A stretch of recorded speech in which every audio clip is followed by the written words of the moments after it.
Yeah, so you would, wouldn't you? I mean, the bear was actually called Barnaby. She said they had to change the bear's name because the children couldn't pronounce Barnaby.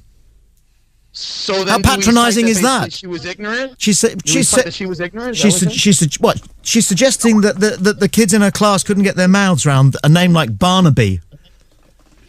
I can see that she wanted to give it a non-British name, but it was just stupid of her.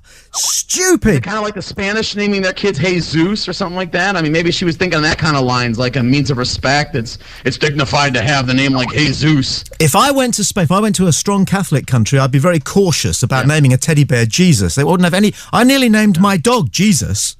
I live in a fairly Christian area, and I love the idea of standing in a cold meadow and shouting, Jesus!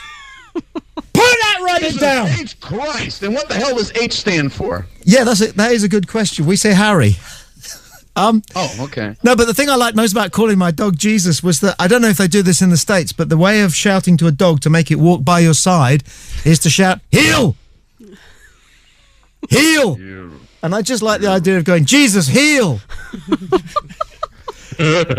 But I wouldn't have been... No, so you're not believing the fact that the kids really put her up to that? Maybe the kids were being mischievous and she was stupid. Maybe she was stupid twice over. Maybe the kids got her. Because the media also said she's well-traveled. You know, she's been around in many places around the world doing this missionary-type teaching bullshit. I mean, so I don't think she's that stupid. I don't know. I really want to hold the kids responsible somewhat, because I really don't believe the media is manipulating this. No. Well, Joe, that last question for the time being, but I want you to get back to us later, because you're always good value, my friend. Go on, buddy. And go fuck yourselves. No, wait, one last thing. One last thing before you go. I want to ask you this question, because I want to ask everybody, starting with you, okay? At one point, it looked as though she would either get 40 lashes or 6 months in a Sudanese prison. Which would you have taken? What's the lashings with? Be more. I mean, I'm not exactly. Well, let's get exotic about this. Whatever you want. Oh well, wet noodles and a pair of panties. Sure, I'm in. Okay, Joe. Thank you. Talk to you again later. Because my view on that is, I'd go for the lashes. Yeah, me too. Provided I could choose who was giving them. At the moment, I've got a list, but it starts with Elizabeth Hurley, and then anyway, Matt, an email. Yes, Mark Pearson asks why you keep saying ass instead of arse. He says it's appalling broadcasting. You'll be mispronouncing the Ku Klux Klan next. Depends. Yeah, that's good. Good email. Okay, we're on a roll with emails. studio@playradiouk.com. We're going to read out all the emails that we get this evening. That's a good email. Why am I saying ass? Because Fiona, I need a word for your bottom that is raw but acceptable. I don't like butt. That is very American. Mm-hmm. Botty is a bit sort of, public babyish school. Yeah. Raw. Mm. Behind.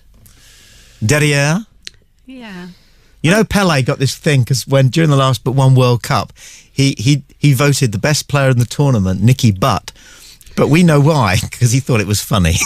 He thought it was just funny. The English had a team with a player in it called arse, effectively. But what do you call your backside, Fiona? Bottom.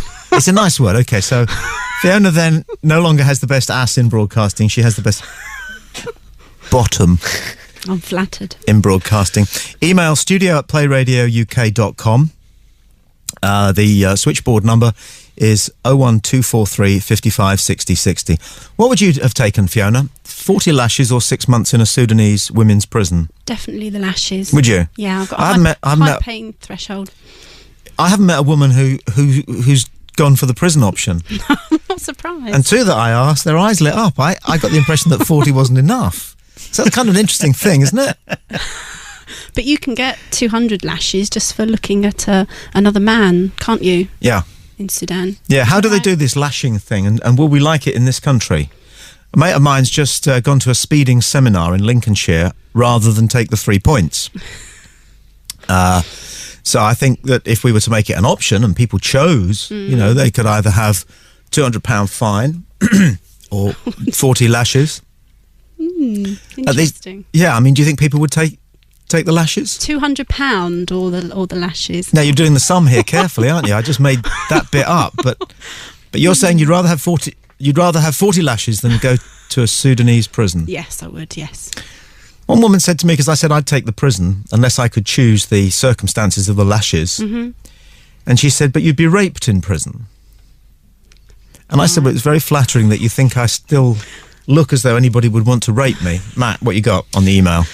John Masterson says he didn't know if we did a tribute to Mike Dickin when he died, and he'd like to hear us on that.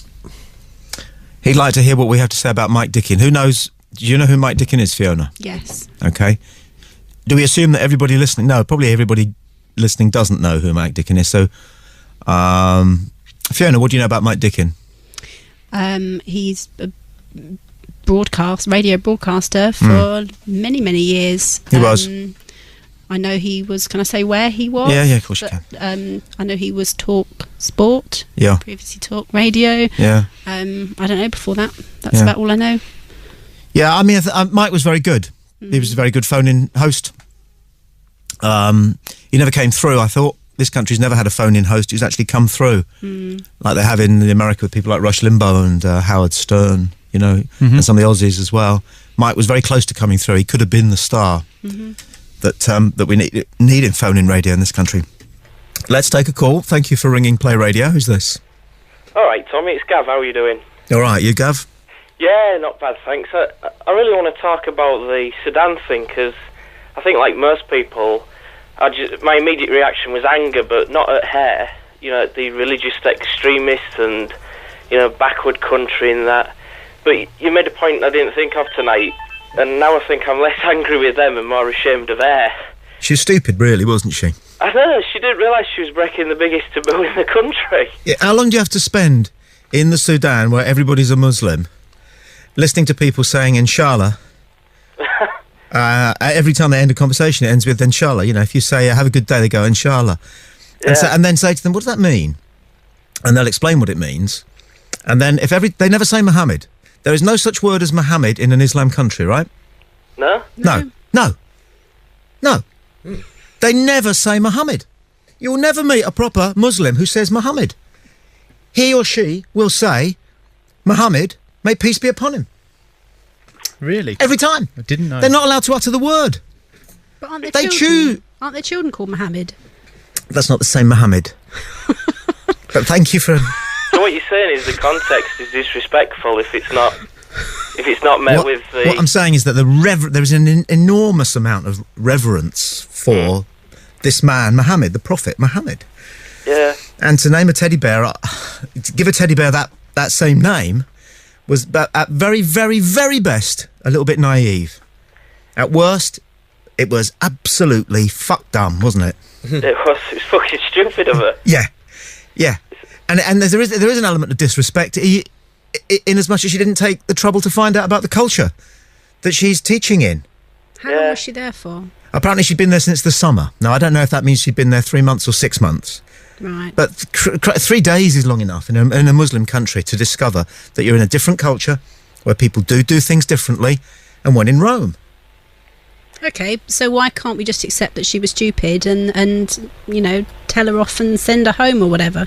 Why, you know... She's disrespectful twice over, if you ask me. Once because...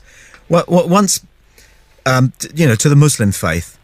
And twice over, I suspect, by possibly believing that naturally we know best in this country. And so she thought she'd bring a little bit of our ways to these poor people in the Sudan.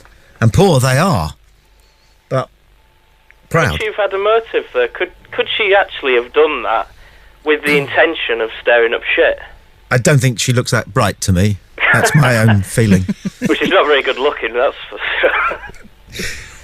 But you have a real habit of making other people think about things. I always think this differently. Yeah. Not to try to think differently, but I always think these things. The frustrating bit has been 30 years in broadcasting and limited to towing the line all the time. Yeah, but you put a spin on it that nobody else is saying in other broadcasting outlets. You know, if you tune into Tommy Boyd, you're going to hear something new and fresh about a subject. All right, now don't get too arsey here. Don't get, you know. Yeah, no, but if you find some polyps up there, let me know, okay? Because I'm not sure if they're polyps or hemorrhoids. Cheers anyway, Gavin. Cheers, mate. Bye. He was a nice man. Email studio@playradiouk.com.